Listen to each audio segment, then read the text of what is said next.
El gran debate con Adolfo Beck. La polémica, la controversia, el fuego cruzado, todos los temas, todos los personajes. En Colmundo Radio, de lunes a viernes de 1 a 2 de la tarde. Escúchenos en el Real Audio en www.colmundoradio.com.co. Bienvenidos.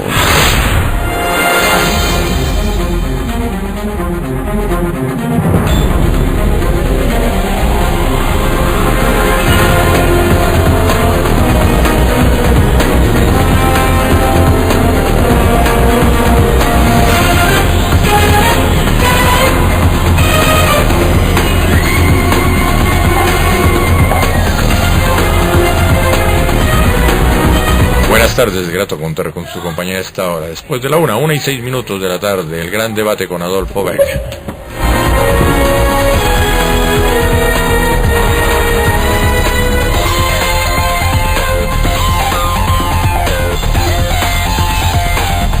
El gran debate con Adolfo Beck en Colmundo Radio 1040M en Bogotá. Estamos en las redes sociales, en Twitter, @el gran debate, Facebook, Adolfo Beck.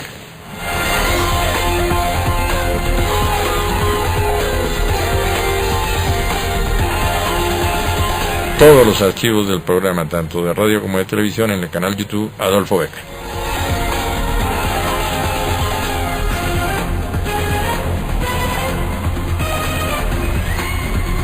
Tema del día: crónica de una decisión anunciada. El presidente Uribe se lanza al Senado. Ese es el tema central.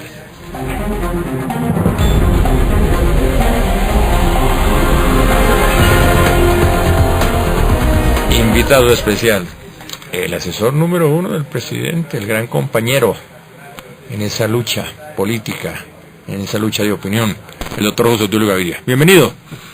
Adolfo, encantado de acompañarte nuevamente. Muy complacido. ¿Y usted viene en sudadera de hacer deporte o se está preparando para esa gran jornada que significa la campaña electoral? Lo que pasa es que hoy con la noticia me tomaron de sorpresa muchos medios de comunicación y entonces no estoy cumpliendo la agenda tal cual se estaba, el cronograma de la agenda. La agenda sí, pero el cronograma está. ¿Cómo que lo tomó por sorpresa la locución del presidente? No, la llamada de la agenda. ¿Llamada? No, pero sí, eso sí era de esperarse. Si habla el presidente Uribe, un buen intérprete es el doctor José Tulio Gaviria. Pues eso pensaron algunos medios de comunicación y entonces todavía sin poder regresar a la casa a tomar una vestimenta formal. ¿A usted viene a hacer deporte? Luego me tuve que ir para la oficina a atender todo. ¿Qué deporte practica? Hombre, yo estoy haciendo todo lo que es cardio y todo lo que es gimnasio y natación. ¿Pero es deportista ya con la edad o toda la vida? Toda la vida. Ay, eso habla bien. Toda la vida, por lo menos ejercicio, sí. Sí, ejercicio, qué bien. Bueno, ¿cómo le cayó el anuncio del presidente? Pues no, lo que pasa es que el presidente sabe medir los tiempos de sus anuncios, pero usted sabe que ya usted y yo teníamos... ¿O usted tenía alguna duda de lo que yo le había dicho? No tengo duda incluso de su posición en la lista, encabeza la lista. No, porque en eso hay muchos intereses personales y cosas y egos, y yo no los tengo. No, pero no... Yo soy telonero. No, el caso del doctor José sí, pero encabeza la lista el presidente. Así, claro. Y es una lista cerrada. Total, claro. Lista cerrada para Senado y abierta para la Cámara. No, yo preferiría que fueran cerradas, pero pues eso se está discutiendo entre ellos. Y vamos a ver. Y para no perder el impacto del doctor Uribe, esas listas de Cámara van con el logotipo del movimiento que es la foto del presidente. Claro, debiera ser así y les iría muy bien, pero usted no sabe las dificultades que es manejar el orgullo, la soberbia, la prepotencia, la megalomanía, bueno, y todas esas palabras que suponen lo que la gente resume en que es egoísmo. Entonces no se trabaja mucho en equipo. Si se trabajaran en equipo sería fabuloso el resultado. Uy, esa es una noticia importante. En el centro democrático no se trabaja en equipo. En ninguna parte en el mundo. No, como que sí, no. Claro, los partidos, por eso los partidos están desapareciendo tanto. Mire usted esa entrevista de ayer del presidente César Gaviria. Le hace la completica, usted no ve sino bobadas, personalismos y y lo que llaman, ¿cómo se llama cuando uno le tira pullas? Que a los ministros, que a no Pero sé esa es quién. la política tradicionalmente. Eso no, a Y mí eso me no gusta sucede. más la del comunicado del presidente Uribe. Pero de ese tema no se sale el presidente Uribe en su momento, él también lanza pullas en determinados a través de Sobre temas y propuestas. Exacto. Pero no Ese es un personales. estilo político. No. Es un No, estilo- el nuestro es muy distinto. Es un estilo político, pero usted reconoce la falta de unidad en el centro democrático. No, la falta de unidad, dijéramos que todo ese tema personal, cuando llega uno muy unido a las asambleas, ahí comienza a tastablillar porque ya viene la cosa personal, interés, el dónde voy yo, en qué punto, en qué puesto. Eso a mí no me gusta ni lo hago nunca, entonces por eso a lo mejor soy tan fracasado como político. Pero se dan esas cosas incluso con la disciplina que impone el presidente Uribe. El presidente Uribe no impone disciplina en ese campo tampoco. Nosotros tuvimos un movimiento que llamaba el sector democrático del Partido Liberal en Antioquia, que llegó a ser pues una fuerza poderosísima. Y teníamos un centro de pensamiento que llamaba Instituto de Estudios Liberales de Antioquia. Nosotros bregábamos a toda hora y siempre a poner orden, a meterle mucho contenido, a que fuera la plataforma del en ese momento senador Uribe y luego gobernador Uribe, y nunca lográbamos eso, y eso siempre terminaban haciendo componendas para las listas, y por eso acuérdese usted que esa bancada nuestra era también poco notable, no se hacía notar en el Congreso. Esperemos a ver si eso cambia ahora con este nuevo escenario, pero muy difícil. ¿Y eso de componendas está vigente en este ejercicio? En todos los ejercicios. ¿En este de la ejercicio del política. centro democrático? Sí, claro. Y las presiones, Sobre todo contra el centro de pensamiento, sí, por esto, porque es que el centro de pensamiento, usted lo ha visto aquí, claro, ¿cierto? al doctor Valverde. Alfredo, entonces eso no le gusta a mucha gente. ¿A La quién no gente- le gusta? ¿A quién no le gusta, por ejemplo? Que el centro democrático Al que vaya por cuente público. con un espacio muy importante en las listas. Que al del centro de pensamiento. Mucha gente. Más de la que lamentablemente quisiéramos nosotros, porque es lo normal, nadie es monedita de oro, pero sí tenemos una gran oposición ahí dentro, claro. Y esa oposición viene, deme un solo nombre. No, muchos. Deme un solo nombre, pero ¿por qué me va a ocultar una realidad que está presente en ese ejercicio? Bueno, ahí lo pongo a averiguar, pero porque yo no voy a hacer denuncia, yo simplemente te estoy comentando Pero no es cómo un- funciona eso. Pero no es un buen síntoma. No, hombre, eso es igual en toda parte. En Pero- toda parte, en pero los eso no partidos quiere grandes, decir- pequeños y eso medianos, no quiere en decir- Estados Unidos, en Venezuela, en Ecuador. Pero no es un buen síntoma para el centro democrático. Ese tipo de lucha interna. Eso no es un buen síntoma. Antes de... No, sí, en O toda sea que por parte. un lado está una organización fuerte, que es el centro de pensamiento. Pero nosotros logramos nuestro cometido y era que Uribe presentara su nombre.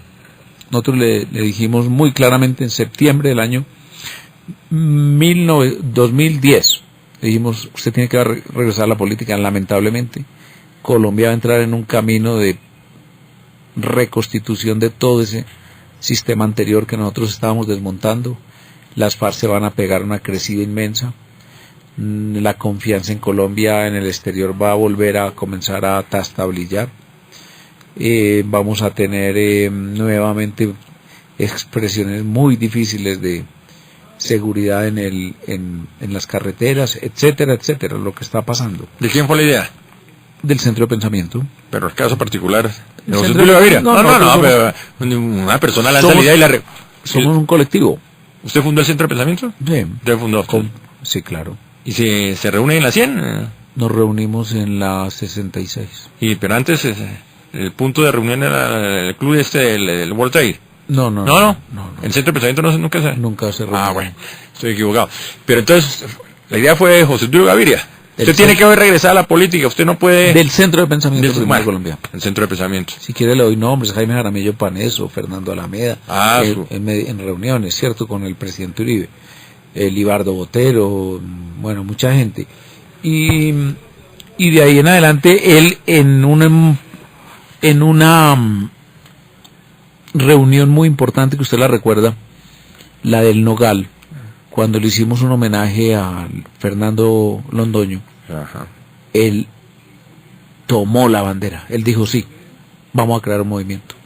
En ese momento. Eso fue un acto preparado por el centro de pensamiento, que ahí comenzó a mostrar también dificultades, porque el centro de pensamiento lo preparó y a mí, por ejemplo, un sector de la politiquería. Un sector del centro de pensamiento. No, de la politiquería, pero que acompaña al uribismo, pues tirando codo, que yo no podía hablar, que... ¿Y que por qué no podía hablar José Obdulio Gaviria? No, pero eso, no me hable con señas acá porque sí es muy complicado. No estamos en televisión, pero sí interpreta la gente sus silencios. Sí, sí. Lo que llaman envidias y ganas de figuración y... Pero tormentado. No. Lo siento tocado, como dicen los muchachos. No, se lo estoy descontando porque... Pero es que quiero describir el momento porque es una forma de hacer radio. No, porque nosotros triunfamos, nosotros impusimos esa idea. El presidente Uribe la desarrolló y estamos muy contentos, claro. ¿Y el presidente encabeza o cierra la lista? Encabeza. Encabeza, ya está definido. Sí, claro. ¿Eso no es un riesgo para el presidente? ¿Estar en el Senado de la República? ¿No pierde el fuero? Vivir en Colombia es un riesgo para el presidente Uribe, ir a Argentina. ¿Usted no supo que en Argentina la coordinadora continental bolivariana alcanzó a ponerle una bomba en el hotel, en el centro de convenciones donde iba a hablar? Pero no solo ese tipo de... Sí, claro, esa noticia se conoció en Colombia. Pero no solo ese tipo de riesgos, el riesgo jurídico. Por eso, es que ese es el mismo riesgo, porque es la misma gente. ¿Cómo que la misma gente? Una cosa... Están controlando todo. El tema judicial es controlado por esa gente, y esos ataques son totalmente coordinados. Visitas a la cárcel de Iván Cepeda, y de Piedad de Córdoba, denuncias de mafiosos ya aliados con ellos, que se desmovilizaron en el gobierno del presidente Uribe y creían que era para ir al Congreso y para vivir como unos reyes. Porque el tema jurídico ha afectado a integrantes del grupo del uribismo. Incluyendo a mí. ¿Usted no vio la noticia hoy? ¿Cuál es la noticia del día? Mire, le vieran en Caracol y en... Yo sigo subyúdice porque... Yo publiqué una columna sobre la base de una información que dio el vicepresidente Pacho Santos. ¿Sobre la reunión de unos sindicalistas? Pacho Santos se arregló y no hay ningún problema. O sea, el odio y la persecución es José Obdulio Gaviria. ¿Y usted por qué no arregló? Y entonces yo he hecho 4 retractaciones, 4. Y ninguna le sirve. Pero usted sí se retrató. No, claro, y voy publicada y todo. Y vamos al juzgado, y la fiscalía, orientada por una señora Zamora, la que metió a la cárcel a Marta Lucía Zamora, sí, la ex fiscal encargada, sí, en la época de Vivian Morales. Yo no sé, entre otras cosas, por qué me toca a mí fiscalía ante la corte. Yo, ¿quién soy para que me hagan eso? Y entonces le digo yo, y esto es una denuncia. Bueno, entonces dígame que lo que usted diga, que quiera que diga. Y si quiere que me arrodille, también me arrodillo. Yo no voy a ir a ese juicio, porque yo tengo derecho a la retractación, y yo no voy a ir a un juicio tan amañado como este. Y entonces dígame qué digo, lo que quiera y lo apunto, y no quiso decir. Y entonces yo lo hice a la manera de mis abogados, con una notica así, que propuso una funcionaria de la fiscalía, y quedó ahí mismo, la incluí. ¿Qué dice la nota? Que yo soy un delincuente. No, la nota que usted... Con la asesoría de sus abogados registró que yo me reconozco que eso fue una calumnia, que bla bla bla, todo. ¿Y la fiscalía no le acepta? No, esa fórmula. Por ser yo. Entonces usted está en ese momento su judicio. Es que hay un código penal para nosotros. ¿Y eso no lo inhibe para ser candidato al Senado? No me inhibe, pero es que además esa la pierde. Ahí para decirlo a las bellas palabras del elocuente señor presidente de la República, Juan Manuel Santos, la fiscalía está atacando burro. Sí, porque él de todas maneras... ¿Y por qué viene porque usted lo sabe, es que usted ha sido periodista. ¿Cuántos años lleva de periodista usted, Adolfo? 30 años. Bueno, habrá tenido que retractarse. Sí, en ocasiones, una mala utilización de un término, pero creo que sí, 1 o 2 veces sí. Bueno. Exacto. De acuerdo. Entonces yo ya me retracté. Que no le gustó a la fiscalía. Vamos a ver qué dice el juez, porque el juez a lo mejor esta vez diga, bueno, ya sí, pues olvídese, fiscal, es que usted, porque la procuraduría misma le dijo, no, olvídese, usted qué quiere, pues.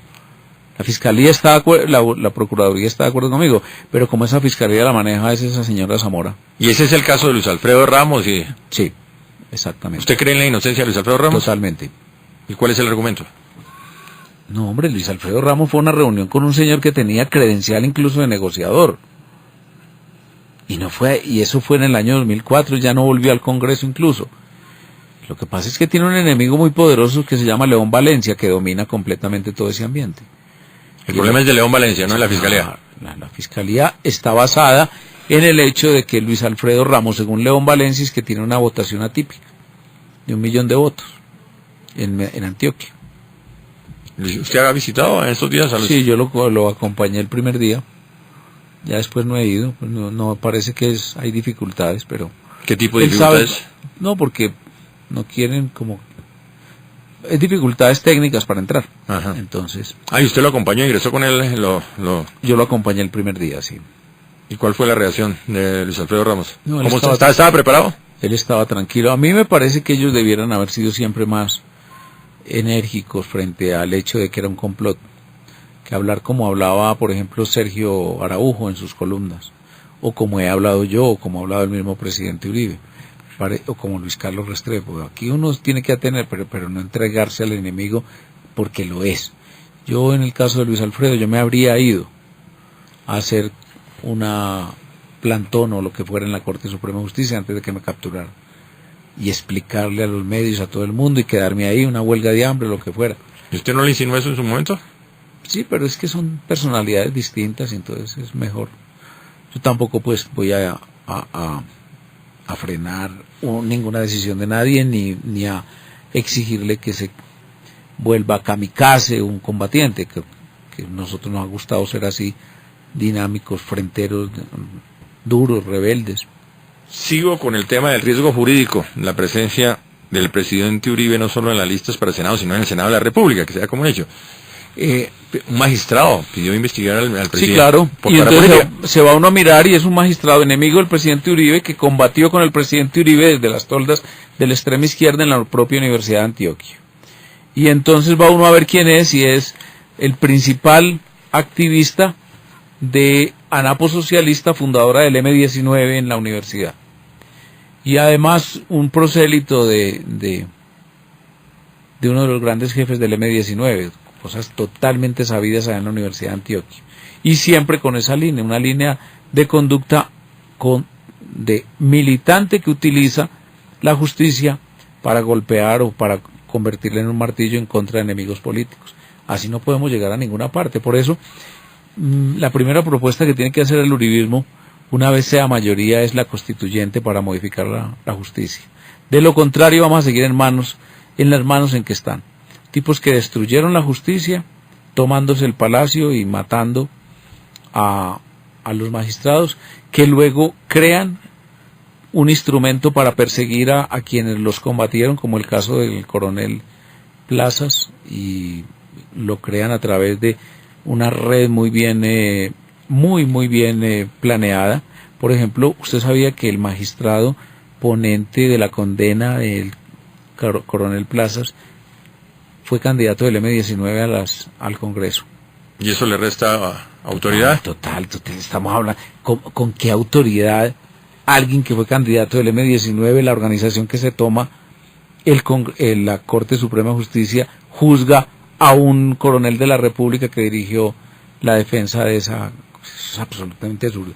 Y después vamos y observamos que el que dirigía a las víctimas en esas manifestaciones, buscando disque justicia y no sé qué, había sido secuestrador del M19 y estaba en la lista de los desmovilizados e indultados después de Petro.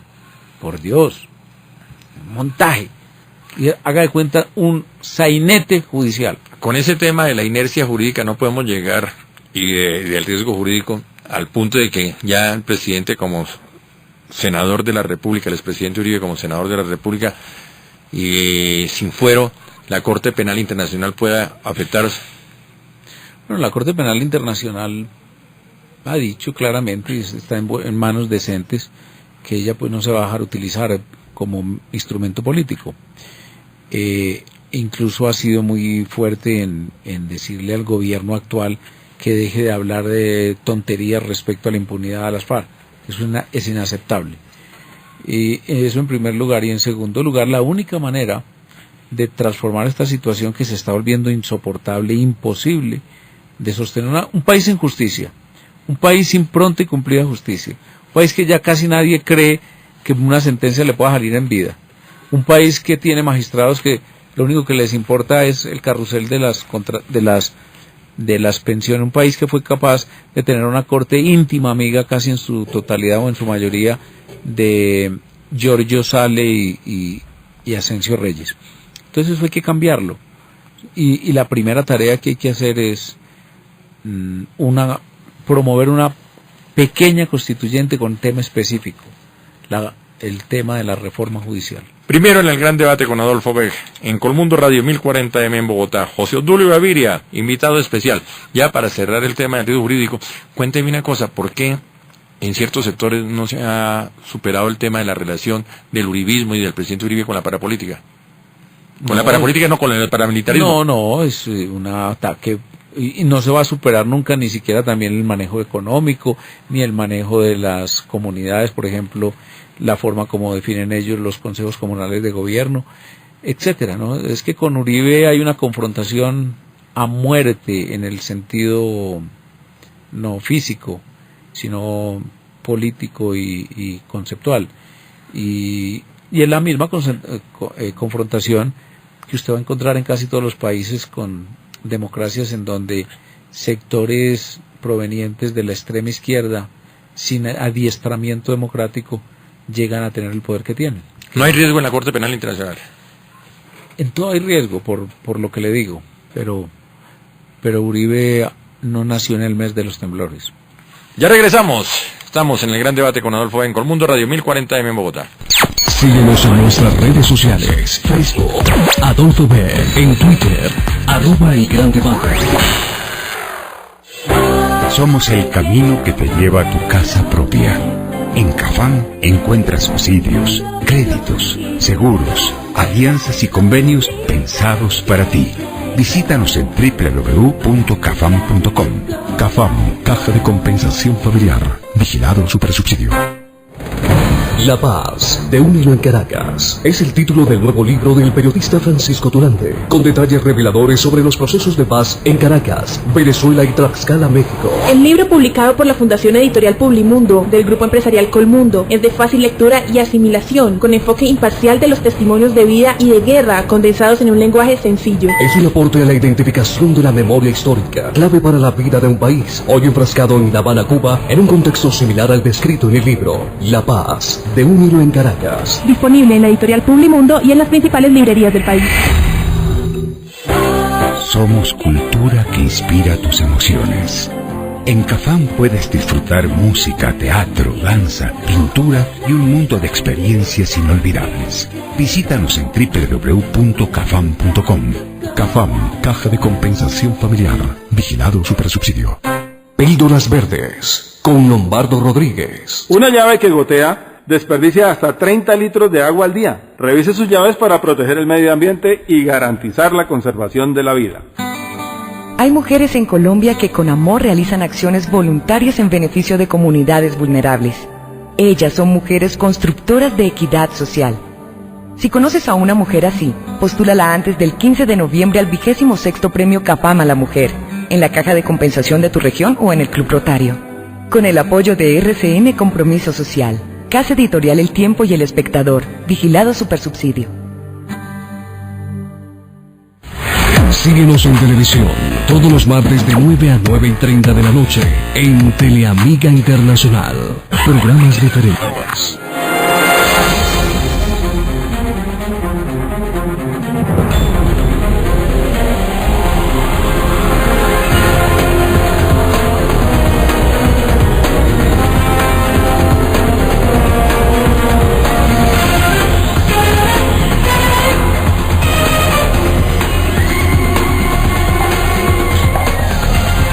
Continuamos en el gran debate con Adolfo Beg en Colmundo Radio 1040 AM en Bogotá. Invitado especial, el doctor José Obdulio Gaviria. Bueno, el presidente esta mañana más que una rueda de prensa, una locución presidencial. Una locución presidencial, un programa de gobierno. Y la pregunta que se hace mucha gente es, ¿y por qué él, durante 8 años que manejó este país, no concretó todo eso que hoy está criticando? No, precisamente es que el análisis no puede ser así, porque ese es un análisis como de novios bravos. Ajá. No. Primero, ¿qué se hizo? ¿Qué no se hizo? ¿Qué se hizo bien? ¿Qué se hizo mal? ¿Qué errores se cometieron? ¿Qué faltó? ¿Dónde perdimos? Por ejemplo, hay que recordar que nosotros perdimos el referendo, y eso fue terrible, eso fue muy grave. En donde se hicieron énfasis que terminaron distrayendo otras tareas. Le pongo un caso.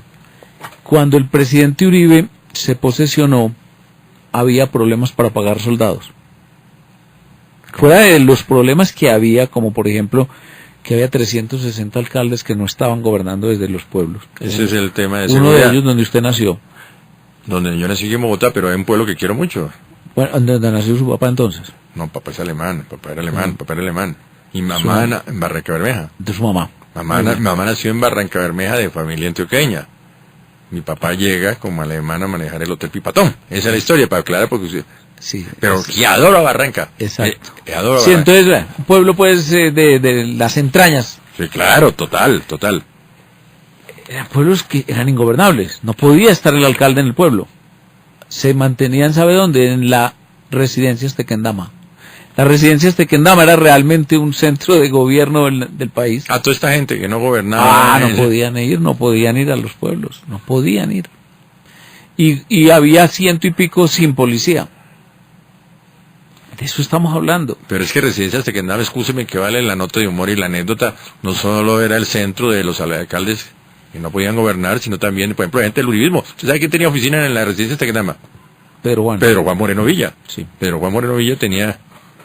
No, pero eso era de todos los partidos. De todos los partidos, sí. Era es muy grande. Muy grande, y políticos, etcétera, etcétera. Entonces, lo primero que hubo que poner es concentrarse durante casi un año fue a recuperar esas expresiones de democracia.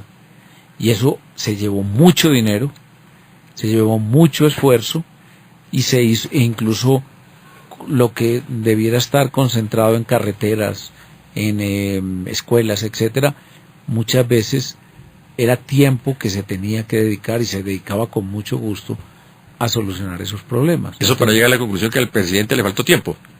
No, y entonces de ahí y le faltó tiempo, tuvo una oposición cerrera casi de toros brutos, de toros ciegos. Tuvo cero colaboración del establecimiento. De hecho, el presidente Uribe le tocaba prácticamente tomar determinaciones solo, porque pues los expresidentes, todo el mundo en contra, y en buena parte porque su manera de ser y su manera de conducir los destinos del país eran un mentis a que los procedimientos anteriores eran los buenos, y que no había otros por donde mover las cosas en Colombia. Le pongo un caso: el presidente Samper y el presidente Alfonso López Michelsen, a toda hora diciéndole que hablara con las FARC, que a eso no iba por ninguna parte, que los secuestrados era prácticamente un crimen, la política del presidente Uribe. Y uno se pone después a mirar con qué derecho, y además con qué moral podían hablar esos presidentes así, sobre todo el presidente Samper, en cuyo gobierno lo que campeó fue el secuestro, y además en donde la forma de liberar secuestrados era rendir al Estado, humillar al Estado, e ir a hacer las cosas que hacían, como las que describe el actual viceministro de Trabajo, el señor José Noé Ríos, en un libro sobre las liberaciones en el Caguán. Entonces, así lo que se hizo fue muchísimo. Recuperar las carreteras, por ejemplo, fue una odisea, fue muy heroico eso, porque la gente se arriesgaba mucho, la gente estaba muy dispuesta a colaborar con el gobierno. Lo que pasa es que antes no había gobierno. Pero vamos al presente, después de escuchar al presidente Uribe esta mañana. Eso que no lo concretó como presidente, ¿lo puede hacer desde el Senado? No, es que son cosas que no se concretaron. Primero, algunas que estaban en marcha y que se van a volver a reimplantar. Por ejemplo, estaba en marcha la seguridad democrática, que era mantener plenamente presencia gubernamental, y cuando digo gubernamental es no solamente Fuerzas Armadas, sino alcaldías, gobernaciones y el sector de la infraestructura en las carreteras. Eso hay que volverlo a poner a funcionar, y eso no está funcionando en este momento. Están quemando vehículos, están extorsionando a las compañías, a las empresas de transporte de pasajeros y transporte de carga. Además, las organizaciones gremiales se sienten quebradas y abandonadas por el gobierno. Eso hay que recuperarlo. Eso no es una novedad, eso es simplemente regresar al 2010. ¿Pero eso no es de la órbita del Ejecutivo? No, porque estamos hablando de un conjunto de políticas que pensamos que van a llegar al poder, tanto en el legislativo como mayoría, como en el Ejecutivo con un candidato presidencial nuestro. Pero el candidato presidencial no queda debilitado con la detención de Luis Alfredo Ramos. Pues sí, me parece que es una muestra de que el peligro, que va a haber ensañamiento de los enemigos a través de instrumentos como ese. Pero de todas maneras no podemos tampoco abandonar la lucha, y máxime teniendo el apoyo popular. O sea que el candidato va a existir y va a ganar. Pero el candidato, va a ser por consulta, ¿no? Consulta. Y el que más... Nosotros le estamos proponiendo a ellos que incluso se basen en hechos reales, y es que el único candidato de los cuatro nuestros que suena, que pega como en las encuestas, que uno ve que lo recibe la gente con entusiasmo, lo abrazan, lo llaman por su nombre, etcétera, es Pacho. Entonces me parece que nosotros nos debiéramos definir por ese candidato y comenzar a trabajarle a formaletear el programa de gobierno, y que él quede total y absolutamente construido como tal, como candidato presidencial. Usted resultó más santista que uribista. Y estoy hablando de santista por el lado de Francisco Santos. No, porque pues si es otro también, estoy de acuerdo. Lo que pasa es que primero hablamos de Senado, en donde yo creo que el presidente Uribe va a ser un fenómeno no antes visto. Ya vamos a tocar ese tema. Y que cambia completamente la estructura de esas pequeñas empresitas electorales, que es lo que hay actualmente.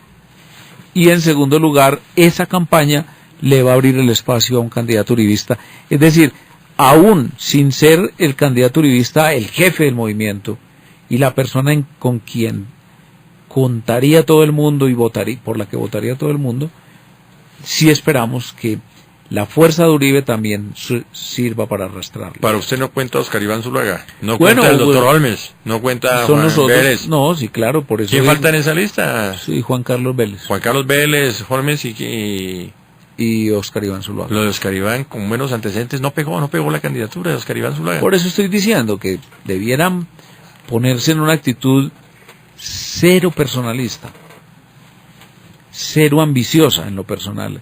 Estamos jugándonos mucho, es el destino de Colombia, que haya una influencia de unas ideas, de un pensamiento, incluso de una persona, como el presidente Uribe, en la formación de ese nuevo conjunto de gobernantes que dirijan la obra para 8 años, ojalá. ¿Y si el candidato es Francisco Santos, usted sí le ve posibilidades? Totales, porque la tenemos medida. ¿Y cuál es la medida? La medida es que barre a Juan Manuel. ¿Y dónde está? ¿Dónde está? Son encuestas que usted sabe que todas las campañas serias trabajan con su encuesta propia y no son publicables, y además no son para eso. ¿Usted tiene quién es el encuestador de la campaña de Uribe? No, en la misma oficina que dirige toda la estrategia tiene esa tarea. ¿Y en esa encuesta da muy superior Santos Francisco Santos a Juan Manuel Santos? A los demás candidatos nuestros y a Juan Manuel Santos. ¿Qué ventaja le da sobre Juan Manuel Santos esa encuesta particular del uribismo? Le da como 5 puntos.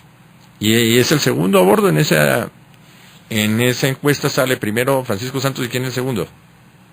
No, porque es que, en primer lugar, en la encuesta nuestra sale Juan Manuel Pacho Santos tan fuerte frente a los otros que realmente pues ya casi que es lo mismo que sea Oscar Iván. ¿Y la mayor diferencia con quién es? Era con Juan Carlos Vélez. Sí, Con Juan Carlos Vélez, pero ya a nivel interno. Pero ya a nivel de candidaturas de la U y de otros partidos. Sí. Y en una votación muy parecida, un poquitico mayor, Carlos Holmes que Oscar Iván, como en el 8 o 9%. Bueno, pero ya en la recta final, partiendo del presupuesto de que Francisco Santos es escogido como el candidato del... Bueno, cualquiera de ellos, ¿cierto? Porque entonces, nosotros en la apoyaríamos. segunda vuelta llegaría Francisco Santos según esa encuesta. Yo creo que el gobierno no va a tener a Santos Juan Manuel como candidato. Yo estoy casi seguro de eso. ¿Por qué está tan seguro? Porque es que él es un cadáver político. Él no... Mire usted que... Usted vio la última que metí de patas, la de la posesión de Gómez Méndez y Amílcar Acosta. Ellos no se sienten negros. Y no o sea, uno ser negro es lo mismo que ser blanco, que ser mestizo, ¿cierto? Usted es mestizo, yo soy Exacto. mestizo. Pero ellos no se sienten negros, punto. Y seguramente no predomina o en su formación.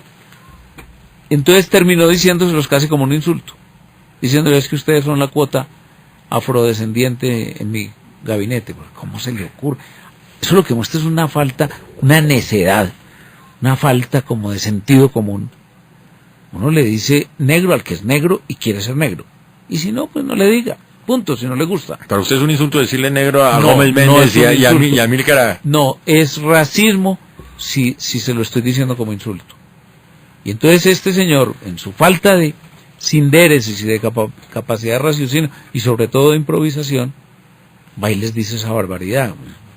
Esas cosas, porque yo creo que Amílcar, si tiene algo distinto, habla a origen blanco, debe ser guayú, supongo yo. Bueno, Guajiro, pero bueno, pero es un asunto... Guajiro, y estudió en Medellín. Exacto. Estudió esa generación de la Escuela de Minas de la Universidad de Antioquia. No, él es de la Universidad de Antioquia. De la Universidad de Antioquia. Él era... Y ustedes no se conocieron en ese momento ya en Sí, Antioquia. claro, como contraparte, sí. En el MOIR, él manejaba el MOIR allá en Medellín. Era el jefe no manejarlo, sino que era la figura del MOIR. Pues estaba en ese momento también en un sector de la izquierda. Nosotros estábamos en Firmes. En Firmes. Sí, que no tenía ninguna relación ni... Vean lo que es la vida. Firmes en ese momento con Enrique Santos Calderón. Sí, claro. Con Enrique Santos Calderón, con Gabriel García Márquez. Sí, señor. Y de ahí sale Alternativa. Exactamente. Mira, usted compartió con el hermano del presidente en su momento. Así es.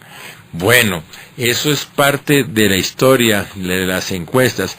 Entonces, ¿usted está convencido, por ejemplo, que el candidato de la U va a ser Germán Vargas Lleras? Entonces, si no es Juan Manuel Santos, ya viene todo ese cuentecito politiquero que vimos ayer en la entrevista de Gaviria.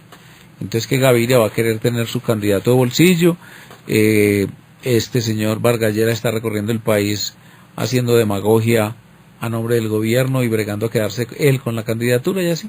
Y entonces ya veremos las dificultades enormes que ellos van a tener, pero no es por ahí por donde los vamos a derrotar, sino la falta de convicción que tiene este país de que esa línea que impuso Santos en contra del electorado primero y luego simple y llanamente para crear un espacio político con la izquierda en América Latina y que se quitara encima toda la persecución que nosotros tuvimos, le funciona o no funciona, y eso, en mi opinión, no funciona. Déjeme ampliar un momento el caso Germán Vargas Lleras. ¿Usted está convencido, coincide con el expresidente Gaviria, que el doctor Germán Vargas Lleras está esperando la caída de Juan Manuel Santos para tomarse la candidatura de la U? Yo no creo que él espere, él es de los que si lo ve por ahí mal parqueado lo empuja.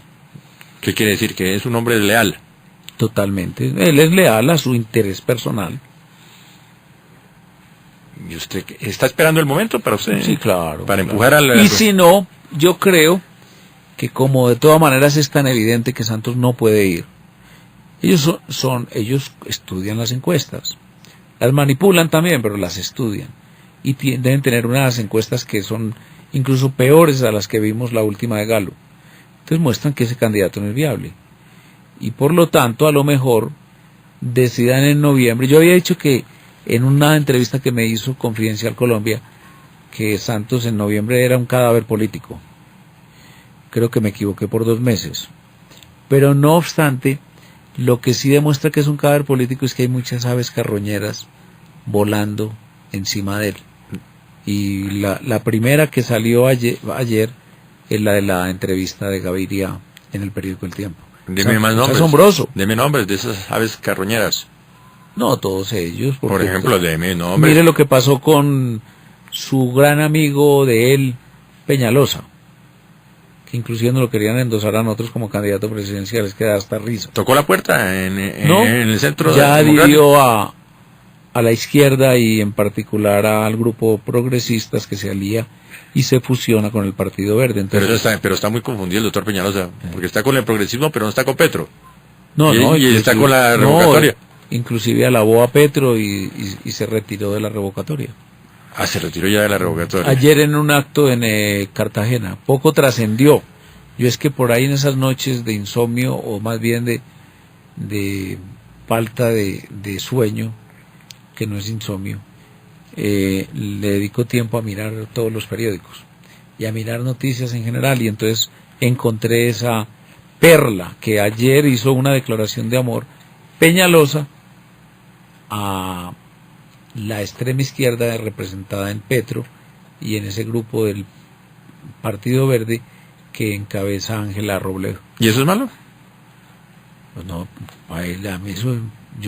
para mí es un carro que compite conmigo, ojalá se quede, ¿cierto? Pero si yo camino a 200 kilómetros por hora y él se queda a 50, listo, un problema de él. Usted habla de ese grupo de las aves carroñeras, ¿está incluido quien? Germán Vargas Lleras, Peñalosa. No, lo digo pensando en Santos. la entrevista de ayer de Santos, de Juan Manuel, de César Gaviria, porque es evidente que ahí están peleando por el botín que deja Expósito Juan Manuel Santos, evidentemente. Cerremos este tema. ¿Cómo ve esa alianza entre el verde, el progresismo y 600.000 votos.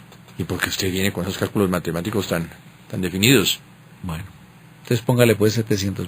No, entonces sigo con esa lógica matemática. ¿Cuántos votos pone el Centro Democrático para el Congreso? Muchos. Ah, no, pero ahí sí me la cambia. No, vamos con la misma fórmula. Dice 600.000 votos y me cambia cuando le digo de Centro Democrático. Depende mucho de la campaña. Va a depender mucho de la campaña. Yo creo que tiene un mínimo y es entre 25 y 30%.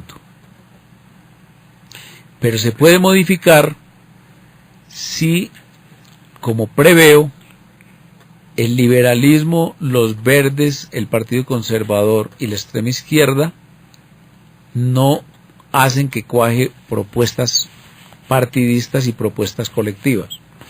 Y en ese caso entonces nos darían una gran ventaja, nos darían una gabela. ¿Cuántos senadores? No, si sacamos 30, pues es el 30, porque es que cada senador es el 1%. Recordemos que nosotros tenemos 100 senadores de la circunscripción nacional normal, y hay 2 más por una circunscripción especial. Y sí, como dicen acá los bogotanos, mérmele, 30. Sí. Eso no es una exageración. Podría ser 35 también. No, mérmele. No, es una exageración. No, lo dice sin sonrojarse. Estoy hablando de porcentaje, sí. Sin sonrojarse. Solo el nombre de Uribe. No es que es el nombre, usted vio la diferencia. Ayer el presidente Gaviria habla 1 hora y media, hace una entrevista de 2 páginas, y se dedica a la chismografía, a la adulación al presidente, a tirarle codo a sus compañeros de unidad, y no hace una sola propuesta nacional, ni un solo problema le interesó. Uribe va a lanzar su propia candidatura y lo único que hace es hablar de los temas y de las propuestas nacionales. Con ese perfil tan diferente y ese talante, lo más seguro es que esas fuerzas van a obtener lo mismo que obtuvieron la vez pasada. ¿Cuántos votos obtuvo el candidato presidencial del liberalismo? No recuerdo. 600.000. Entonces usted va con esa lógica. Pero vamos, solo con el prestigio Uribe, insisto en esa pregunta, porque la mayoría de las personas que van a integrar la lista son personas sin votos. Sí, por ejemplo, ¿usted tiene antecedentes a nivel electoral? Teloneros. Sí, ¿usted tiene antecedentes? No. Eso es incluso un macro. Por ejemplo, si una persona le pregunta, yo le pregunto, ¿cuántos votos tiene José Tulio Gaviria? 1. ¿Cuál? El mío. ¿Ni su señora vota por usted? No, es que uno no tiene votos, uno obtiene votos. Pero el único que tenía votos era Forero Fetecua, que tenía unas cédulas en una caja fuerte. Eso sí tienen votos. Yo no, yo tengo un voto. Y no pretendo tener más. Convencer a mucha gente sí.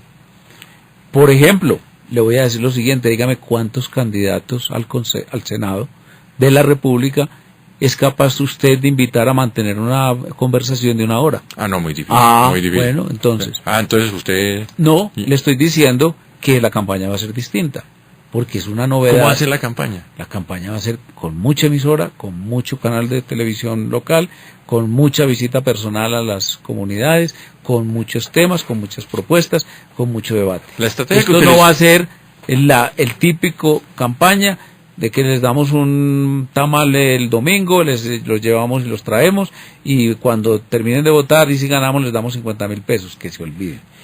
Esta campaña va a superar toda esa historia y toda esa cultura que nos impuso el sistema del tarjetón desde el año 1991. Es la estrategia que utilizó el presidente Uribe en su momento para llegar a la presidencia. Para llegar a la presidencia. No desprecia emisora por pequeña, no desprecia periódico.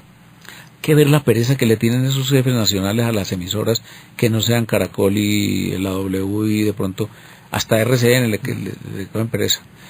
Están locos, porque es que aquí en estas emisoras es donde se hace la opinión. Muy bien. Cuénteme una cosa, deme nombres. La lista va con...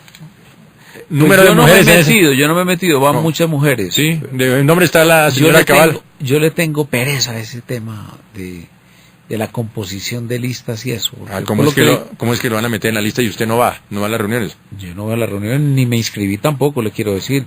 ¿Y entonces cómo? No, le he dicho al presidente Uribe, personalmente y por emisoras, que si me necesita de telonero, con mucho gusto, que yo sé que el que va a hacer el concierto es él. Pero usted se siente bien como senador. No, Como un futuro senador. No, Se no, siente no. en su salsa de como un... No, o sea, olvídese. Usted compáreme con Luis Guillermo Vélez. Luis Guillermo Vélez era un senador profesional. Yo no. No. Yo no lo soy. Pero, de todas maneras, sí. Me da pereza. No me da pereza, no es la palabra, pero lo que pasa es que esta coyuntura va a demandar un esfuerzo muy grande de todos los que acompañamos y creemos que el cuerpo de doctrina que el presidente Uribe desarrolló para Colombia y que lo puso en marcha en el 2002 debió tener 4 años más de oportunidad sobre la tierra. Yo sé que usted le trata de sacar el cuerpo a la pregunta, pero deme 5 nombres de la lista. Deme solo 5 nombres. No, pues yo sé que, por ejemplo, la directora del periódico El Colombiano hasta hace un año, Ana Mercedes, es... A Mercedes Gómez. Gómez. A Mercedes Gómez, va en la lista. Sé que Paola Holguín, la que fue mi sucesora en la asesoría presidencial, también está en la lista. Sé que Alfredo Rangel. Está en la lista. Creo que sí. ¿Carlos Moreno de Caro está en la lista? No sé. Por mi parte no iría. ¿Usted rechaza a Carlos Moreno? No lo rechazo a él, sino que yo recuerdo que él tiene una posición respecto a los procesos de negociación con el terrorismo parecidos a los de este gobierno. Lo sé pues porque él fue embajador del gobierno del presidente Uribe. Pero él ha estado presente en todas las Sí, reuniones del claro. Pero tengo ese reparo. Yo no llevaría sino gente total y absolutamente Deme firme. más nombres, ya usted me está dando nombres. La señora Cabal va, la esposa de José Félix Laforet. Yo creo que sí va, pero no sé. ¿Las víctimas cuentan con representantes en esa lista? Yo he propuesto una que es un nombre que es muy digno y muy importante. Ojalá me hagan caso. ¿Cuál es? Pues yo soy una palanca mala, definitivamente. Se llama Darío Blandón.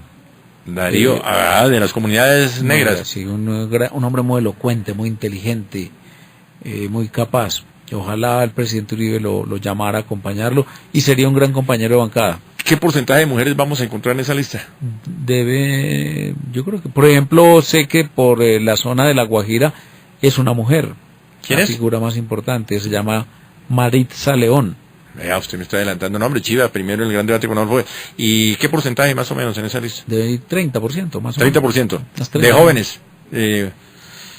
Jóvenes, en el no sentido- sé, me han dicho que de pronto el caso de Luis Alfredo Ramos suscite esa situación o genere esa situación de que uno de sus hijos vaya. Un hijo de Luis Alfredo Ramos. Sí, que son Esteban y Alfredo, no sé si eso se cumpla, pero es lo que me han dicho. Yo, en general, Adolfo, soy mala fuente para esa. No, pero lo que me está entregando son chivas, Sí. no como que es mala fuente. Lo que pasa es que usted sabe orientar muy bien la opinión y se toma su tiempo para ciertos. Y hablando de tiempo, pues se pasó el programa. Se nos pasó el programa. Oye, qué grato verlo. Hombre, Adolfo, a mí lo que me parece más grato es que exista su programa. Ay, pero y además ahora en cadena me cuentan que de pronto lo encadenan en eso es, vamos, estamos. Hágale competencia a las otras cadenas. Tengo mucha seguridad. ¿Quién es el creador de los programas de debate en Colombia? ¿Quién le habla? Sí, recupere en forma diaria, sí. Sí, entonces recupere el liderazgo. ¿Sabe cómo se llama la entrevista hoy? ¿Qué título le ponemos? José Obdulio en sudadera. En la gran debate con Adolfo, grato verlo. Pero de ninguna manera que se sienta como un desprecio, sino al contrario. No, por el contrario, como un buen ejercicio, por eso viene eso. De cumplirle al amigo que me citó a la 1 de la tarde. Muy amable, doctor José Obdulio Gaviria, en la parte técnica Eduardo Molano. Feliz tarde para todos.